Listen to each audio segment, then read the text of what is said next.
Bushcraft 412 with a quick review on the SanRenMu 733 knife. This knife I picked up on eBay a couple weeks ago for in the neighborhood of about $10. These knives are kind of new. I mean, I don't know how long they've been around. I think they've been around since the 90s, early 90s maybe. They basically are a Chinese knife. They use the same steel, the 813 CRMOV steel. I know I butchered that one. That the bird knives and some of the Spydercos use. Pretty decent steel. Nice and low cost. I have another review, I believe, on the 710, which is a really nice knife I like. I don't like this one as much. A couple reasons we'll go over. This one is a carabiner knife. It's got a little wire gate carabiner. No pocket clip. Don't like that. But I have been using this and clipping it onto some of my packs just as a spare knife. It's a rivet design for the blade, so you can adjust it. And it is a little tight for my liking. You know, I don't need it to be fast. I'm not going to use this knife to defend my life, but, you know, it is nice to be able to get them open one-handed a little easier than this one is. The blade is right in the neighborhood of 3 inches, maybe 3.5 inches. You know, kind of a rip-off of the Spydercos, you know, the bird blades, if you ask me. One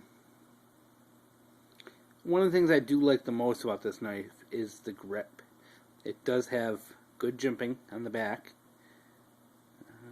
Don't know if you can see it. I can't wait to upgrade this camera. I know, bear with me, a couple more weeks. We'll be upgraded to something better. I'm going to redo a lot of these videos. Good jimping on the back. Good, you know, stop, you know, it uses the flipper as a way to, you know, kind of keep your hand away. Really good for doing fine work, fine carving. Not amazingly sharp out of the box. Not enough to take your hair off even. I did a little work with a stone and some ceramic, and it got fairly sharp, but not where I want it to be. I mean, I want this thing to be razor sharp, but it's just not getting there. Maybe with a little work. It's a frame lock, and the frame lock's a little stiff. It's a little tough to close with one hand.